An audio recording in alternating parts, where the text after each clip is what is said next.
Skills Test 3. Listening. 1. Fiona. My husband and I have our own company. 5 years ago, we bought a baker's shop in town. We borrowed money from the bank and even had to sell our house. We moved into a tiny flat above the shop. It was difficult at the beginning, as we knew very little about baking and even less about being shopkeepers. But we learned the trade little by little, and now the business is growing fast. Last year, we bought another 2 small shops in town, and we hired trained shop assistants. We both love our work, but we would like to start a family soon. And hopefully, in a year or 2, there will be kids running around, enjoying the life we have built for them. 2. Jason. I studied electrical engineering at university. When I graduated, I started work at a car factory. It was a well-paid job, but very stressful. I had to work long hours and never had a proper holiday. After a couple of years, I was fed up. I decided to travel around the world for 6 months, and when I returned, I found an advertisement online for a trainee electrician. I've always liked fixing things, and I love working on my own, so it suits me perfectly. I don't earn a fortune, but it's enough for me. My parents think I'm a failure, but I'm satisfied with life. I'm happy with what I have. 3. Peter.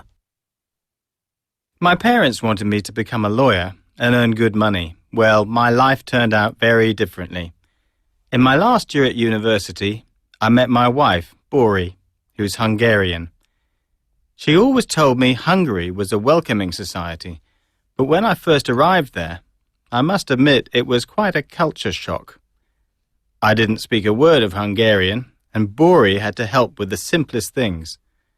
But one thing I can do is speak English, so I decided to start an English school.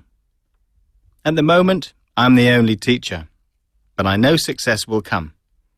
I intend to stay and make Hungary my home, so I'm not going to give up. 4. Donna. When I was a teenager, I dreamt about becoming a cycling world champion one day. I trained hard and never had a day off. Then I had an accident when I was 22. I was riding fast in the pouring rain when I slipped and fell. I had an operation and then physiotherapy, but I think I already knew my sporting career was over. I became depressed and I had to get professional help to get over it. But I have learnt to accept it, and these days I work as a sports consultant.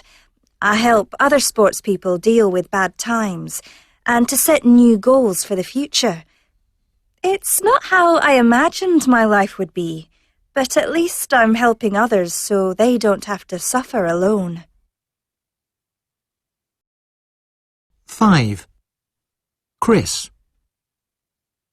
I spend most of my life in restaurants, so I don't enjoy eating out that much. Sometimes I feel jealous of food critics.